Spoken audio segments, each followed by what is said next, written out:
Bem, neste momento estamos transmitindo a nossa EBD ao vivo pelo Facebook da nossa Adeus do Sanguinha. Todos os nossos irmãos que estão adentrando, sejam todos muito bem-vindos. E neste momento nós estaremos passando para a primeira parte da nossa lição com o nosso evangelista, irmão Adão Jerônimo Machado.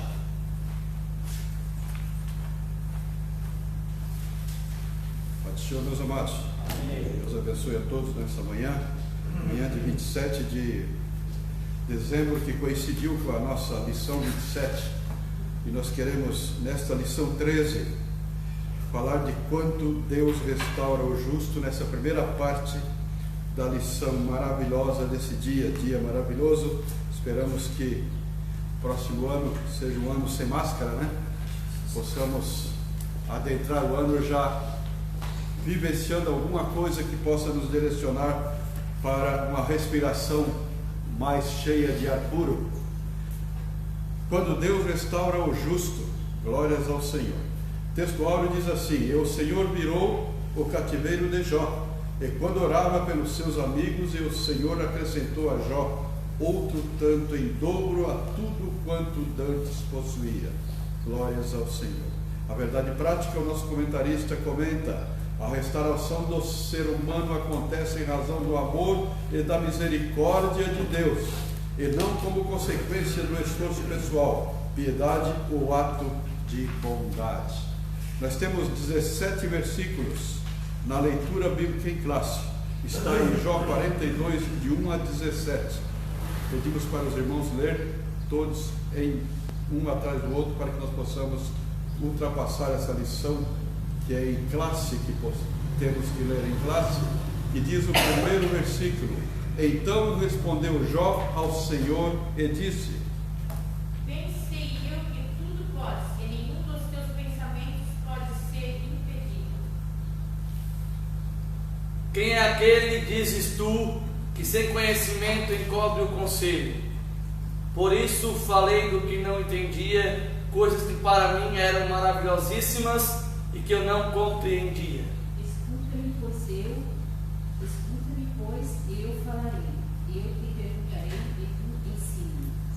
Sim, os ouvidos, os meus ouvidos ouviram, mas agora te vi os meus olhos. Sei, por isso meu ouvido, primeiro tempo, no pó, Sucedeu, pois, que acabando o Senhor de dizer a Jó aquelas palavras, o Senhor disse a Elifaz, o temanita: a minha ira se acendeu contra ti, contra os teus amigos, porque não disseste de mim o que era reto, como meu servo Jó. Tomai, pois, 7 bezerros, 7 carneiros, e ide ao meu servo Jó, e oferecei holocausto por vós, e o meu servo Jó orará por vós, porque de veras a ele aceitarei, para que eu vos não trate conforme a vossa loucura, porque vós não falaste de mim o que era reto, como o meu servo Jó. O 9, quem pode ler? Então foram Elifaz, o temanita, e Bildad de Suíta, e Zofar, o naamitita, e fizeram como o Senhor lhe dissera, e o Senhor aceitou a face de Jó. E o Senhor virou o cativeiro de Jó quando orava pelos seus amigos. E o Senhor concedeu a Jó outro tanto em dobro a tudo quanto dantes possuía. 11. Então vieram a ele todos os seus irmãos, e todas as suas irmãs, e todos quantos dantes o conheceram, e comeram com ele pão em sua casa, e se condoeram dele, e o consolaram de todo o mal que o Senhor lhe havia enviado, e cada um deles lhe deu uma peça de dinheiro, e cada um pendente de ouro. E assim abençoou o Senhor o último estado de Jó mais do que o primeiro, porque teve 14.000 ovelhas e 6.000 camelos, e 1.000 juntas de boi e 1.000 jumentas. Glória a Deus. 13. Também teve 7 filhos e 3 filhos.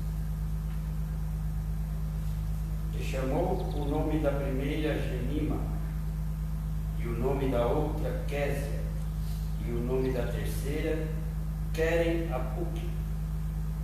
e em toda a terra não se acharam mulheres tão formosas como as filhas de Jó, e seu pai lhe deu herança entre seus irmãos.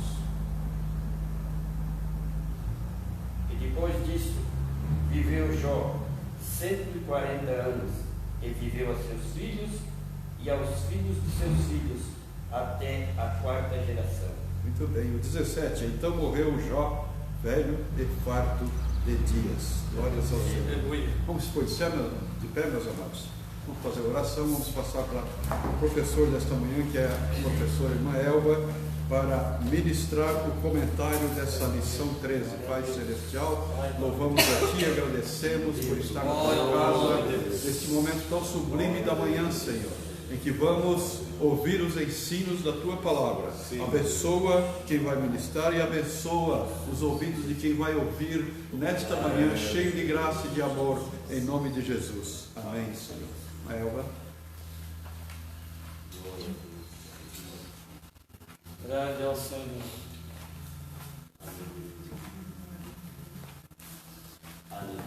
Quero cumprimentar os irmãos e as irmãs com a paz do Senhor. Amém. Os irmãos podem tomar assento. Quero cumprimentar também os irmãos da live. Deus abençoe em nome de Jesus. Então, hoje nós chegamos à última lição do trimestre. Chegamos ao final da saga espiritual da vida de Jó. E vamos refletir um pouquinho, sobre como Deus fez, como Deus restaurou a vida de Jó. Então vamos ler aqui, a introdução da lição, que diz assim: nesta última lição trataremos sobre a restauração de Jó. Veremos que ela se dá quando ele se humilha diante de Deus e intercede por seus amigos. Constataremos também que o testemunho de Deus sobre Jó provou ser verdadeiro, e seus amigos tiveram de se retratar. Durante toda a provação, ele se manteve íntegro e não lhe foi atribuída impiedade alguma. Pelo contrário, o Senhor o restaurou de forma grandiosa. Então, a gente vai ver que conforme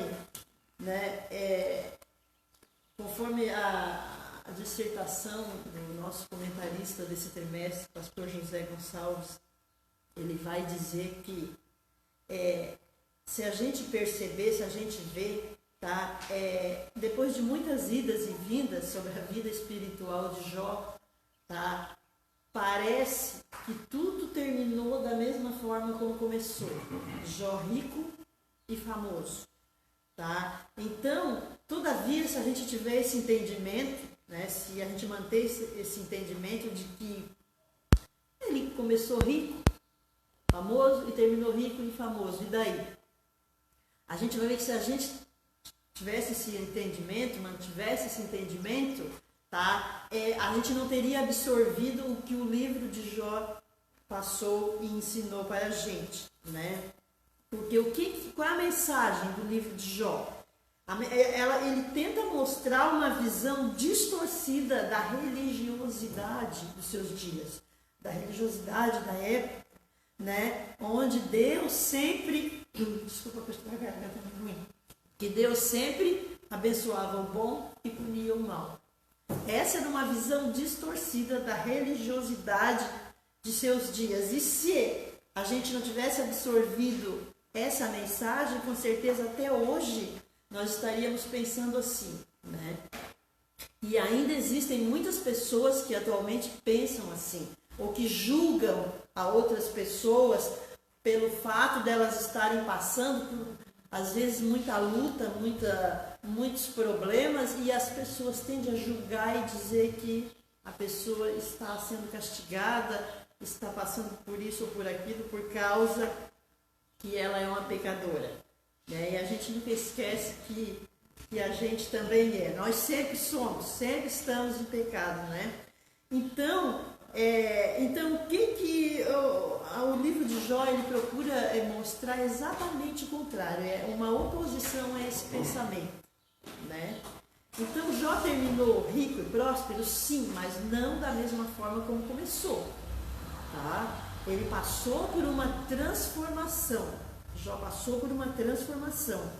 Tá? Então a gente vai ver que no início do livro, na introdução do livro de Jó, a Bíblia vai dizer que ele era um homem íntegro e reto. Né? É isso que a Bíblia vai nos dizer. Né? Mas conforme nos mostra os diálogos durante o decorrer do livro, né, vai mostrar que entre o diálogo entre Jó e seus amigos, vai mostrar que Jó, tá, ele estava sempre autoconfiante e cheio de justiça própria. Né? Ele se achava indigno de ser sofredor, porque ele era reto e íntegro. Então ele achava que ele não deveria sofrer, né? Que aquele sofrimento dele era injusto. Ele achava isso, tá? Então Deus, em sua soberania, né, ele permite que Jó entre na fornalha. Né? Então quando Jó passa por toda esse dilema, desse sofrimento dele, é que ele vai ter consciência de fato de quem ele é. Ele é um ser humano pecador e que precisa de Deus. Né? Então, por mais que a gente ande na presença de Deus, por mais que a gente se ache santo, crente, mas nós somos sempre pecadores. Né? Então, a gente sempre tem que reconhecer que a gente precisa de Deus, que a gente cada dia precisa ser melhor. Então, no princípio, a gente vai ver que Jó, ele queixa-se de Deus no início do livro, mas depois ele muda a sua estratégia e ele passa a queixar-se a Deus, o que é muito diferente. Né? Parece ser apenas uma diferença gramatical aí, mas não é. Porque aí como é que a gente vai entender isso? Então, por que Jó sofre tanto no início? Porque ele estava vendo ele tinha uma cosmovisão como a dos seus amigos, retributiva, de que ele não merecia sofrer, entendeu? Então Jó tinha essa concepção de que os justos não sofriam. E aí quando ele começa a sofrer, ele não entende. Aí por não entender isso, ele sofre muito mais, né? Por não entender. Então, durante todo o percurso do sofrimento de Jó, tá? Que ele começa a queixar-se a Deus e não de Deus, ele começa a conversar com Deus e começa a colocar diante de Deus todos os seus dilemas. Ele quer resposta de todos os seus dilemas. Aí ele começa, então, a conversar com Deus. Tá? Então, a gente pode dizer que nesse aspecto, Jó ele entra na fornalha crente e sai dela santo. Por quê? Porque durante todo o seu dilema, ele não blasfemou contra Deus. Ele queixou-se de Deus e ele depois queixou-se a Deus. Tá? Por quê? Porque não há dúvidas para nós que durante toda a saga do livro, Jó, ele também pensava como seus amigos. Ele também cria nessa justiça retributiva. E o homem bom, Deus abençoa, Deus guarda, e o homem mau, Deus pune. Né? Na verdade, Deus, tá? ele não barganha com ninguém. Deus, ele dá porque ele ama, por isso que ele dá. E ele é adorado, Deus é adorado pelo que ele é, pelo amor que ele tem para nos dar. É porque ele é reconhecido como fonte de amor. Ele nos deu a salvação e nós não merecíamos. Ele nos deu de graça. E nós não fizemos nada, nós não lhe demos nada em troca para que ele nos desse a salvação. Para que ele nos tirasse lá do mundo de trevas, da nossa vã maneira de viver, para nos trazer até que nós não demos nada para ele, para merecer isso. Ele nos deu de graça. Ele dá porque ele é amor. Então, como os amigos de Jó criam na justiça retributiva, eu tenho que dar para receber. Então, Deus, ele não barganha porque ele não é um Deus de comércio.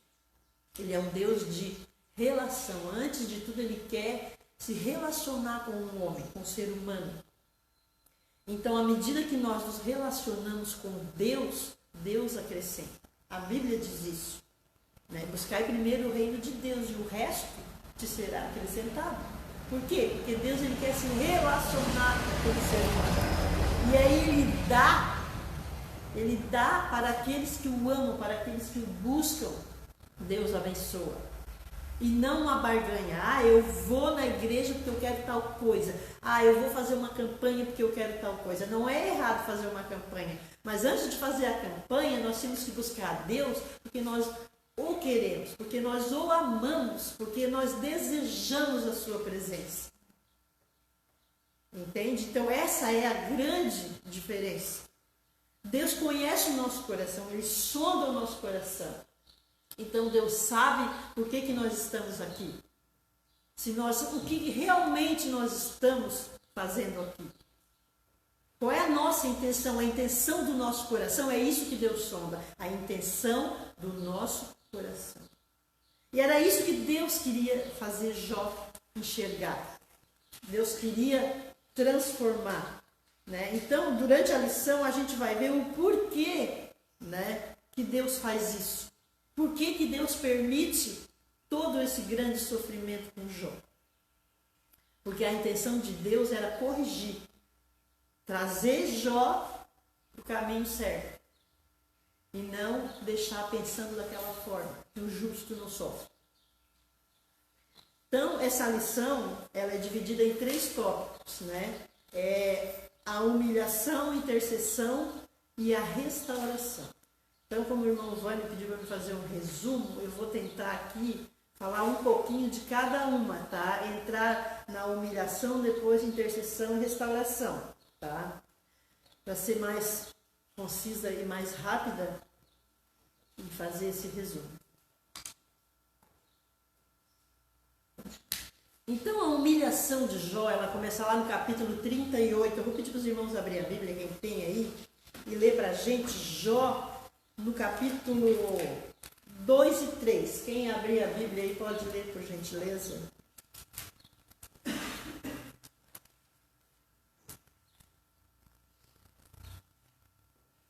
Quem achou pode ler.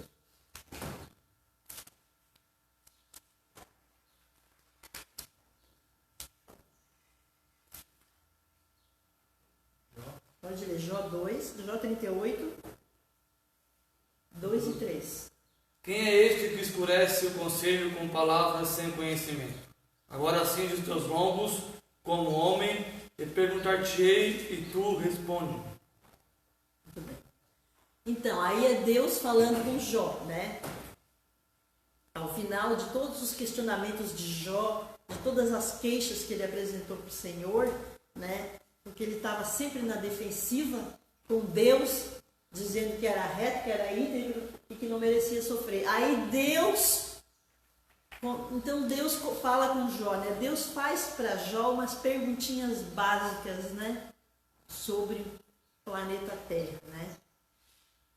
Deus pergunta para Jó onde é que Jó estava quando Deus fundou a Terra, se Jó sabia como funcionava, né, as estrelas, se Jó sabia, né, como Deus colocou porta no mar para o mar não avançar a terra, o mar vem só até um determinado ponto dali, ele recua. Então Deus começa a fazer perguntas. Deus pergunta para Jó aonde é que nascia o vento, se ele sabia como e para onde o vento ia. Então Deus começou a fazer perguntas relacionadas, tá, à criação do planeta. E óbvio, né, que Jó não teria como responder nada. Nós não temos como responder nada sobre isso, porque isso está longe do nosso alcance, né? Isso aí são coisas que só Deus sabe. Ele é o Criador, né? Então, a gente vai ver que Jó começa a ser humilhado aí. Essa é a pedagogia de Deus. Deus começa a humilhar para fazer o ser humano enxergar que não é nada. E a humilhação, ela não é para destruir. Às vezes Deus nos humilha para nos corrigir e não para nos destruir. Certo? Então a gente vai ver nessa lição, tá? O Jó humilhado, tá? Ele vai responder lá no capítulo 42, de 1 ao 6, Jó reconhece, tá? Jó reconhece, tá? Diria para o irmão ler de novo aí, 42, do 1 ao 6. Olha o que Jó vai responder para Deus. Então respondeu Jó ao Senhor e disse: Bem sei eu, tudo podes, e nenhum dos teus pensamentos pode ser impedido. Quem é aquele, dizes tu, que sem conhecimento encobre o conselho? Por isso falei de que não entendia, coisas que para mim eram maravilhosíssimas e que eu não compreendia. Escuta-me, pois, e eu falarei, e te perguntarei, e tu ensina-me. Com o ouvir dos meus ouvidos ouvi, mas agora te veem os meus olhos, por isso me abomino e me arrependo no pó e na cinza. Amém. Então, quando Deus começa a questionar Jó sobre o funcionamento do planeta Terra, né, aí ele enxerga que ele não era nada. Entende? Aí ele reconhece e ele diz tudo isso para Deus, né? Eu sei que tu tudo podes e nenhum dos teus pensamentos pode ser impedido. Quando Jó tem esse encontro com Deus, ele reconhece. Porque quando nós nos aproximamos de Deus, quanto mais a gente se consagra, mais a gente se coloca à disposição de Deus, quanto mais pertinho de Deus a gente chega, mais a gente se enxerga, mais a gente veja quão pecadores nós somos, quão imerecedores nós somos da graça divina. A gente só enxerga o quão pequeno nós somos, o nosso defeito, o nosso pecado, quando a gente está perto de Deus. Agora, quando a gente se afasta de Deus, a gente só enxerga o pecado do outro. A gente só enxerga o pecado do próximo. Agora, aquele que se aproxima de Deus, reconhece que não é nada, que é pecador, que é carente da graça de Deus. Então foi isso que aconteceu com Jó, quando ele teve esse encontro verdadeiro, porque ali ele dizia, com o ouvido dos meus ouvidos eu ouvi, mas agora os meus olhos te veem. Quando Deus confronta Jó, ele fica entrincheirado, ele vê que ele está sem saída, que ele não poderia exigir nada do Criador. Nada. O que nós podemos exigir de Deus? Nada. Nada. Então a gente vai ver que até nesse momento, tá? Jó estava meio que sem entender o que Deus queria com ele, o porquê do seu sofrimento. Ele só vai entender depois. Por quê? Porque como diálogo com seus amigos, a gente vai ver, tá, que ele faz, tá, amigo de Jó, ele enfrentou Jó com o conceito da justiça retributiva. Tentava enfiar na cabeça de Jó que Jó merecia sofrer, porque ele estava em pecado. Ele merecia, e não era isso, Jó não estava em pecado. Deus estava apenas querendo mostrar para Jó que o justo também sofre. Aí depois veio Bildade, seu segundo amigo, da mesma forma, acusou-o de se levantar contra o caráter justo de Deus, né? De destruir a moralidade tradicional, sabe, como se fosse sabe essa moralidade tradicional, a tradição que vem de séculos, que é obedecida, como um fariseu, como um doutor da lei. Era isso que Bildade estava tentando colocar na cabeça de Jó, que Jó estava sendo injusto com Deus. Aí depois vem Zofar com palavras ácidas para dizer que Deus estava extremamente correto em punir Jó da maneira como Deus estava punindo.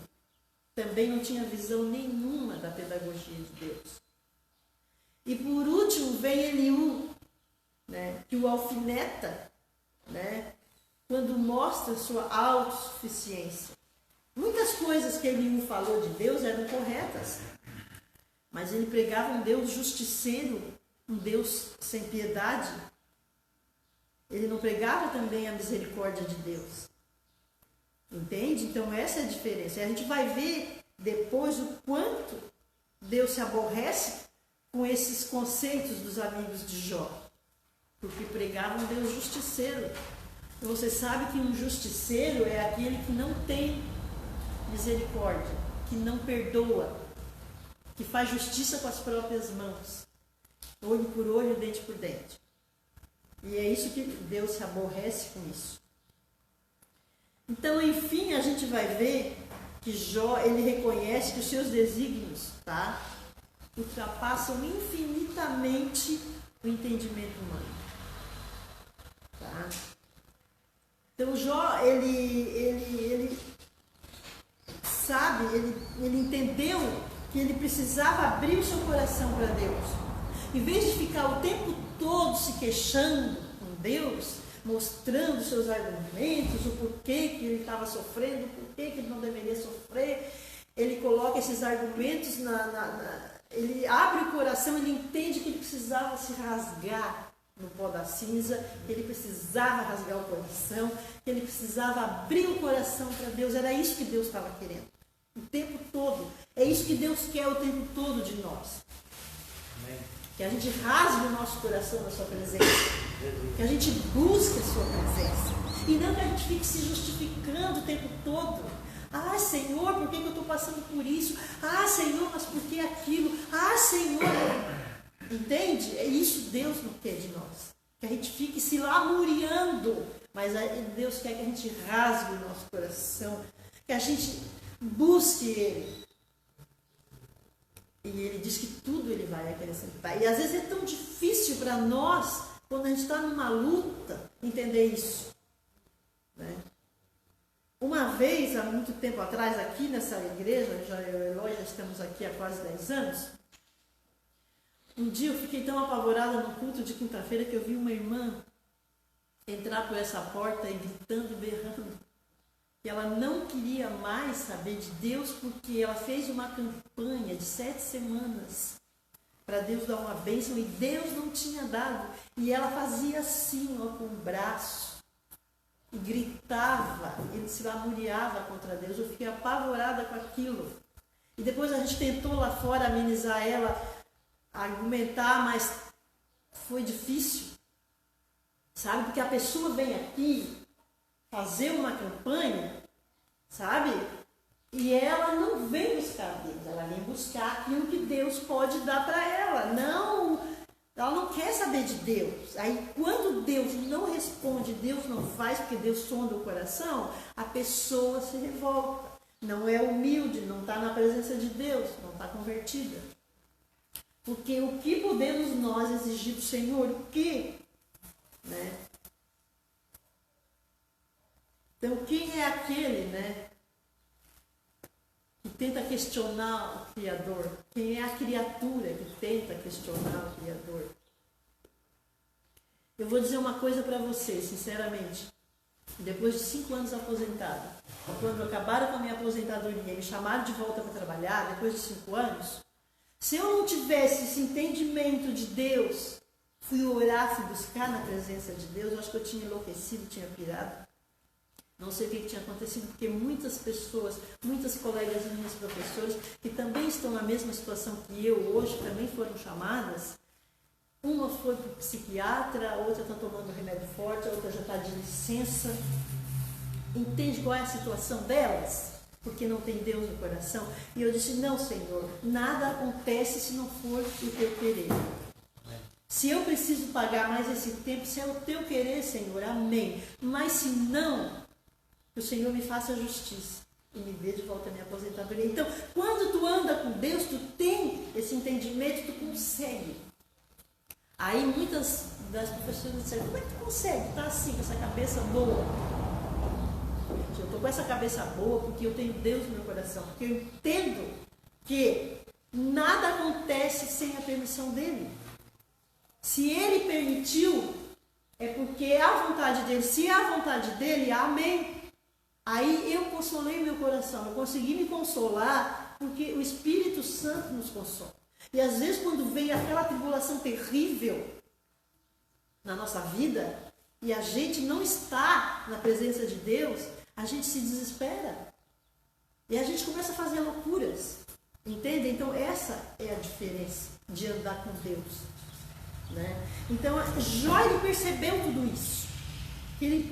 Quando ele rasgou o coração dele na presença de Deus, né, o que Deus faz? Deus chama Jó para ele orar por seus amigos. Depois de que Deus conseguiu fazer aquela transformação na vida de Jó, depois que Deus fez Jó enxergar que aquele sofrimento era para fazer Jó ver que o justo sofre, tá? Porque o maior justo que teve nessa terra foi o que mais sofreu, foi Jesus. Né? Então, quando Jó reconhece que em meio à tribulação, Deus pode nos abençoar, Deus pode nos contemplar no meio da tribulação, pode nos abençoar no meio da tribulação. Então, Deus vai reconhecer isso, Jó vai reconhecer isso, tá? Que a bênção não é só... aliás, que o sofrimento não é só para os maus, o sofrimento ele vem para os bons e para os maus. O sol brilha para os bons e para os maus, né? Então, Deus faz isso, usa essa pedagogia do sofrimento para nos trazer a sua presença. Porque se Deus tirar o sofrimento da nossa vida, nós não nos colocamos na sua presença. Infelizmente, nós seres humanos, quando tudo está muito bem, a gente bota Deus de lado. A gente não ora tanto quanto precisava orar, não busca quanto precisava buscar. Deus precisa nos cutucar o tempo todo com sofrimento para nós nos mantermos na sua presença. Então o sofrimento, ele é para nos aproximar de Deus.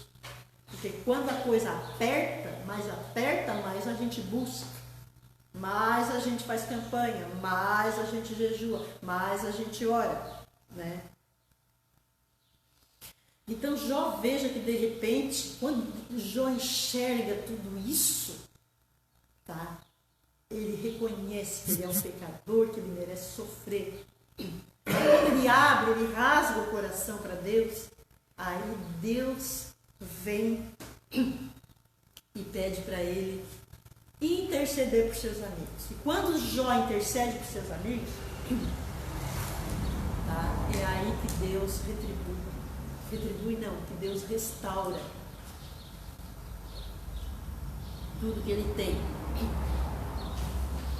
E aí ele reconhece, né? Como pode um ser humano questionar um Deus tão justo, um Deus, né, que tenta, apesar das nossas infidelidades, das nossas maldades no dia a dia, Deus ainda nos quer. Ele quer ter um relacionamento conosco. Ele usa o sofrimento para que a gente venha rasgar o nosso coração diante da sua presença. Olha como Deus precisa de nós para quê? Para que Deus precisa de nós? Seres humanos como nós somos injustos, pecadores, arrogantes. Às vezes, sabe, que eu vejo assim, quando Deus usa muito um pregador, muitos deles ficam arrogantes, se desviam da presença de Deus. O que a gente tem aí na mídia hoje, muitos pregadores que se acham, já estão igual a Sansão, já não tem mais o Espírito Santo faz tempo e acham que tem. Porque ficam arrogantes, se achando. Deus dá um pouquinho de poder, pronto, acaba. O que Deus fez com Paulo? Quando Deus deu muitas revelações para Paulo, a visão do céu, o que Paulo diz? Que Deus deu um espinho na carne dele e mandou um agente do diabo esbofeteá-lo, para que ele não se gloriasse daquilo que Deus estava dando para ele. Deus mandou, reino nos lombos de Paulo, porque a revelação que Deus deu para Paulo era tão grande, tão forte, que ele mesmo disse que nem poderia proferir, não teria como palavras para proferir a grandeza da revelação. E Deus manda reino nos lombos de Paulo para ele não se engrandecer, para ele saber que ele é apenas um instrumento, um ser humano falho, e que ele precisaria reconhecer isso, que a grandeza, que a revelação era divina. Então nós, seres humanos, nós precisamos levar reino nos lombos de vez em quando, para nós aprender que a grandeza pertence a Deus, que tudo é dele, tudo foi feito para ele e por ele. E hoje a gente vê tantos cantores, pregadores, passando em tapetes vermelhos, ganhando prêmio Nobel por ser cantor, por ser pregador, por ser reconhecido internacionalmente. Aí tu vai ler os livros desses caras, sabe? E tu veja, meu Deus, como os caras estão falando heresias, distorcendo a palavra de Deus nos seus livros, sabe? Tem que ter, sabe, a pessoa que lê a Bíblia e vai ler um livro, tá? de grandes pregadores, às vezes filósofos, e aí tu vê que a coisa já está feia. Então, Deus, a Bíblia diz que ele castiga o filho a quem ama. Por que Deus castiga o filho a quem ama? Porque nós precisamos ser castigados. A gente faz isso com os nossos filhos. A gente fez isso com os nossos filhos, né? A gente colocava de castigo eles quando eles faziam alguma coisa que não deveria fazer. No meu tempo, a gente levava reino mesmo, tá? A gente apanhava, certo? Então, a gente vai ver agora que quando Jó reconhece tudo isso, Deus usa Jó para interceder por seus amigos, em favor de seus amigos. E como a Bíblia diz, tá? Os amigos, tá, de Jó não haviam falado aquilo que era reto do Senhor. E havia uma necessidade de se fazer um sacrifício através de sangue. Já uma menção a Cristo, né? E aí o que acontece? Né? Deus vai vir e vai restaurar tudo em dobro na vida de Jó, né? Então a gente vai ver que fica demonstrado aqui, tá? Que Deus, ele privilegia não somente, né, os bons. Ou seja, o sofrimento também não é só para os maus, tá? E a gente vai ver que essa defesa dessa justiça retributiva, como o livro de Jó tenta mostrar, tá? Ela é um equívoco, porque ela acusava inocentes, tá? Ela fazia com que as pessoas pecassem, julgassem. Tá? Então, se um irmão está sofrendo muito, às vezes a gente pode até julgar, dizer, aquela fulaninha lá também, do jeito que era, né? A gente julga as pessoas pelas circunstâncias que elas estão vivendo. E isso é errado. Isso era o que fazia a justiça retributiva. É isso que Deus abomina. O julgamento pertence a Ele. A gente não sabe o que a pessoa está passando. E às vezes a gente acha que ela está sofrendo porque fez errado, que ela está agindo errado. E não é isso. Pode até ser, mas nem sempre é. Às vezes é Deus tratando. Deus trata conosco através do sofrimento. Né? Às vezes Deus coloca um espinho na nossa carne para a gente poder ficar na presença dele. A Bíblia diz: em tudo dai graças. Eu creio. Né? A Bíblia diz que os filhos são herança do Senhor. Eu creio. Se são herança, Deus não dá nada que seja ruim, nada que seja mal. Tudo que vem do Senhor é bom. Deus faz tudo que é bom para nos agradar. Então, se os filhos são herança do Senhor, eu creio que Deus vai salvar, vai restaurar, vai trazer, mas eu tenho que crer, eu tenho que ter essa fé que Deus vai fazer isso, né? Então, alguns estudiosos acreditam que era justamente isso que Deus condenava durante todo o livro de Jó. Deus condenou. Era essa a mensagem que Deus queria, era isso que Deus queria consertar. Essa questão da justiça retributiva. Tá? Era isso que Deus queria fazer eles enxergar. Tá? Que o sofrimento ele entrou na terra com a queda do ser humano. E não tem como mudar essa situação. Foi o pecado de Adão e Eva. O sofrimento entrou ali e não tem como um justo não sofrer. Porque Deus disse que a humanidade iria sofrer. Jesus diz em João 16:33 que no mundo tereis aflições. Deus não prometeu que nós não teríamos aflições nessa terra. Então, Deus queria fazer Jó enxergar isso. Que o pecado já tinha entrado. Satanás já tinha entrado nesta terra. E não tem mais como mudar isso. Então, a nossa única solução é buscar Deus. E não julgar o nosso próximo. Não julgar o nosso irmão. Porque nós não sabemos, nós não temos entendimento de nada disso. Né? Então, a gente vai ver que quando Deus restaura a vida de Jó, tá? A bênção que Deus deu para Jó não foi somente financeira, mas foi espiritual e familiar. E Deus não retribuiu para Jó, Deus restaurou. Deus não deu tudo de volta para Jó porque Jó fez a lição direitinho. Faz isso aqui e eu te dou isso. Não. Aquilo ali, Deus deu de volta porque Deus quis dar, porque Deus amava Jó. E não era um pagamento. Porque o nosso Deus não é um Deus de comércio, é um Deus de relacionamento. Né? Então existiu um filósofo, teólogo inglês, David Atkinson, que ele destaca 8 pontos, tá, importantes no livro de Jó. Primeiro, tá, eu me lembro que quando eu não era crente, que eu via sempre um ditado que dizia assim, existem mais coisas entre o céu e a terra do que podem imaginar a nossa vã filosofia. Eu sempre ouvia isso, né, mesmo antes de ser crente. E esse teólogo inglês, ele vem justamente dizer isso. Primeiro ponto, existem coisas entre o céu e a terra que estamos longe de imaginar. Tá?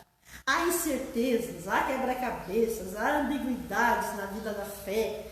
Tá? Há coisas que fazem parte do mistério de Deus.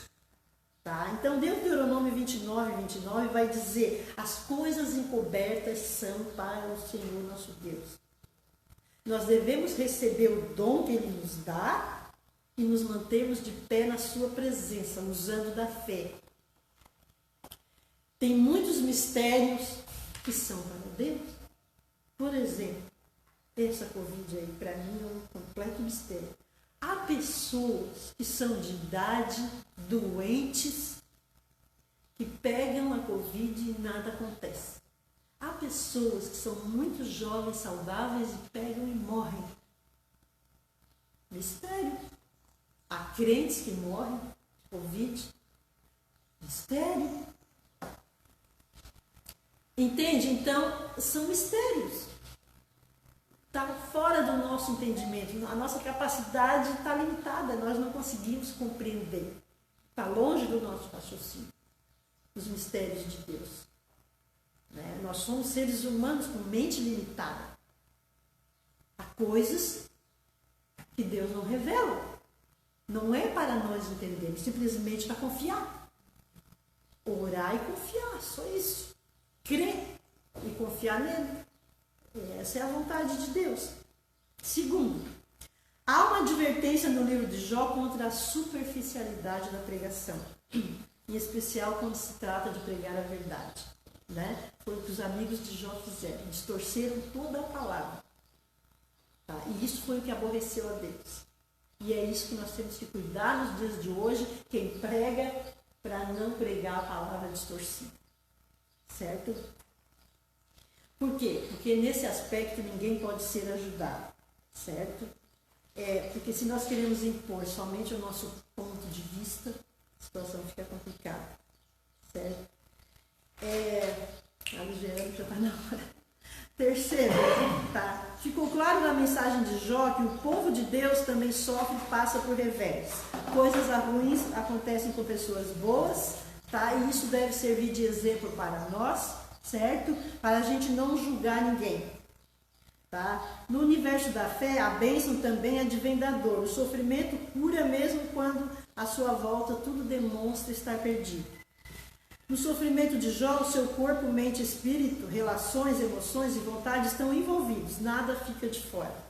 Tá? Então, quando nós vamos ajudar alguém, nós temos que tomar o máximo cuidado para não distorcer a palavra e não acabar desviando essa pessoa. Isso é muito sério. Principalmente quem faz visita a doentes. A gente tem que ter muito discernimento de Deus, orar muito, se preparar muito para entrar na casa de alguém, para saber o que nós vamos falar para essa pessoa, para a gente não fazer como os amigos de Jó, né? Não desviar essa pessoa da presença de Deus. Não tirar ela da presença de Deus. Isso é muito sério, muito grave. A gente não pode ir de qualquer jeito. Quarto, há uma grande diferença entre conhecer o Deus dos filósofos e o Deus vivo que se mostra para nós.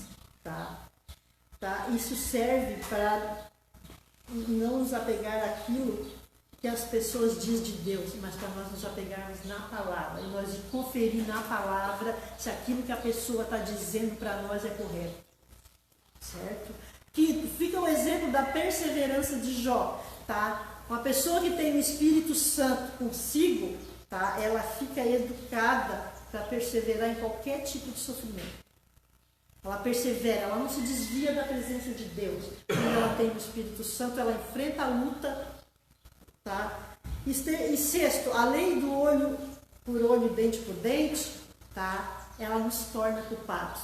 Porque quando eu vou me cobrar de um mal que alguém me fez, eu vou lá e faço a mesma coisa, eu também me torno culpado. Eu estou sendo pecador igual àquela pessoa. E isso Deus abomina. Tá? E Deus, ele ultrapassa a lei do olho por olho, dente por dente, quando ele nos dá a sua doce presença. Quando ele se revela a nós através da sua presença. E o mais importante do livro de Jó, tá? Não são os seus sermões, a sua teologia apresentada, nem tampouco sua crença. Isso é importante? Tá? Mas o que mais, a mensagem principal do livro de Jó, tá? É o caminhar com Deus. É nos rasgar o nosso coração com Deus. Tá? É isso que mais importa. Terminar aqui, está todo mundo olhando para o relógio, né?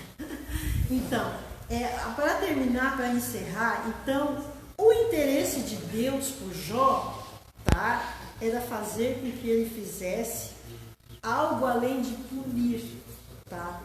Deus queria restaurar a Jó. Deus não queria. E seu método, a sua pedagogia de humilhá-lo, tá? Era para edificá-lo. Então eu encerro a lição aqui, fazendo um resumo dos resumos, não consegui dar a lição toda, mas é isso que Deus faz conosco. Tá? Quando vem o sofrimento, vem a luta, é para nos fazer crescer e nos fazer compreender a vontade dele. Amém, irmãs? Então me despeço. Despeço dos irmãos da live, que Deus abençoe a todos, em nome de Jesus. Muito bem, paz do Senhor, meus irmãos. Boa escola, né? Aprendemos muitas coisas importantes. Espero que esse trimestre mude o nosso comportamento de cristão, né? No nosso dia a dia, que ele nos faça entender melhor as circunstâncias de vida que a gente passa, e porque essa é a intenção de Deus, que a cada dia a gente venha crescer na graça e também no conhecimento. Estava meditando dentre todo esse resumo aqui interessante, quando a irmã falou sobre a questão do pregador, de tapete vermelho e tal, e quando a irmã mencionou aquela pessoa que entrou na igreja desesperada porque estava numa campanha, eu fiquei pensando quem é o culpado, quem foi o culpado daquela situação. Às vezes a gente cria alguma coisa na igreja que é contrário aos princípios bíblicos e que ao invés de abençoar a gente acaba comprometendo, né? Então, meus irmãos, e aí eu lembrei-me porque quando eu cheguei aqui, quando eu vou em algum lugar onde eu vou, eu já fui em igreja assim que eles costumam fazer campanha 7 não sei o que, 7 não sei o que, 7 não sei o que, e que aquele 7 parece que fica assim numa posição de que ele se torna acima de Deus, e que tem que ser o 7, que não pode ser o 6 nem o 8. Então o 7 passa a ser uma idolatria, um ídolo da situação. Deus o livre se perder aquele 7, tem que fazer os 7, custe o que custar é o 7. E aí a gente valoriza muito o 7, o 7, o 7, o 7, e a gente acaba às vezes e por isso que eu costumo assim não fazer esse negócio de campanhas, até porque nós vivemos uma vida de campanha. O crente tem que viver uma vida de campanhas, campanha de oração, campanha de louvor, campanha de adoração. Por quê? Para ganhar alguma coisa? Não, porque nós ganhamos, a gente ganhou a salvação, né? Então tudo que a gente faz porque a gente foi abençoado, não com intenção de ser. Nós estamos aqui por gratidão, por servir a Deus com amor, alegria, pelo que Deus fez por nós. Se há alguma coisa de bom a fazer, que seja bem-vindo, mas dentro da proporção daquilo que Deus quer para o bem-estar da nossa vida. E nem sempre o bom para a nossa vida é Deus fazer algo bom. Às vezes tem que ser algo ruim, como foi o caso de Jó. E Jó reconheceu isso, né? Depois ele acabou reconhecendo. Tinha uma caixinha aqui com os nomes, e eu abri aquela caixinha. Porque eles botavam a caixinha aqui na frente, oravam, faziam aquela tal, e eu vi aqui que estava orando por gente que já tinha morrido, ó. E aqui todos os obreiros botavam a mão, não sei como é que faziam, e abençoam, e já tinha gente ali que tinha morrido, já tinha gente que já estava lá no outro mundo faz tempo. Meus irmãos, vamos então nos colocar de pé. Eu quero agradecer a todos os nossos participantes da live por ter estado conosco todos esses trimestres do ano, buscando a Deus junto conosco aqui na nossa escola bíblica dominical. Nós temos vários alunos que são assíduos através da live de lugares outros, que todo domingo, não sei se lá eles não podem ir na escola, então eles estão ligados com a gente aqui, assistindo a nossa EBD. E eu quero agradecer a Deus, louvar a Deus pela vida de cada um e dizer que, se Deus quiser, no ano que vem, em dezembro, janeiro, como disse o evangelista, se Deus quiser, sem máscara, né? Para a gente respirar melhor, para a gente ficar mais, né? E se Deus quiser, tudo isso vai passar. Vamos agradecer a Deus. Obrigado, meus irmãos da live, que Deus abençoe todos vocês. E nós vamos agradecer a Deus com esta oração. Quero agradecer o nosso coordenador, o irmão Vânio, e ele também agradece a todos os alunos, a todos os irmãos da live, nosso segundo coordenador, André Luiz, e os participantes, vocês que participam, que têm sido assiduamente alunos da Escola Bíblica Dominical. Que Deus recompense da vida de vocês. E eu acho muito importante o ensino, o conhecimento da Bíblia, porque ele é que nos dá força de vencer o pecado, né? Às vezes, quando a gente se depara com situações que a gente só não despenca pelo conhecimento que a gente tem, pelas raízes de conhecimento que são formadas na vida da gente. E por conta da falta dessas raízes, nós temos gente despencando a cada dia da graça. Cada dia está caindo, despencando, se desviando, mudando, indo para lá, indo para cá, porque está tentando procurar alguma coisa que não encontrou por falta de humildade. Vamos orar então. Pai, eu quero te louvar por esta manhã, eu quero te louvar por este dia, e eu quero te agradecer, Senhor, por todos os domingos de manhã, que tu nos concedesse, nos proporcionasse estar aqui, aprendendo um pouco mais da tua palavra. Foi maravilhoso, foi edificante, foi glorioso e foi preciso para nós. E eu quero por isso agradecer a ti. Pedir que o Senhor continue abençoando-nos até que o Senhor venha buscar a sua igreja. Que essa escola ela possa produzir, ela possa ser cada vez mais abençoada e fortalecida com a tua graça, com o teu amor, com a tua bondade e a tua misericórdia. E que cada aluno, Senhor, venha se tornar verdadeiros crentes diferenciados para deixar entender a necessidade daqueles que não têm o interesse de aprender e reconhecer que precisam aprender a tua palavra. Pai, eu peço a tua graça, a tua bênção e a tua bondade em nome de Jesus. Amém e amém. E eu já esquecendo de agradecer aos professores, né?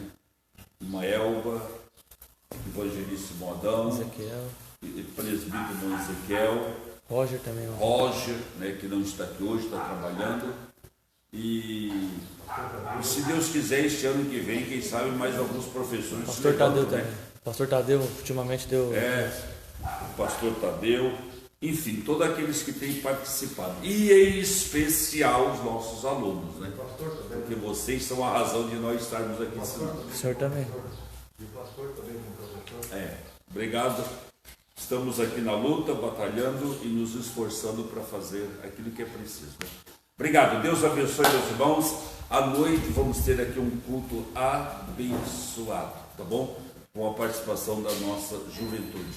E eu espero que os irmãos venham para nós incentivar os jovens o caminho que eles devem andar. Deus abençoe.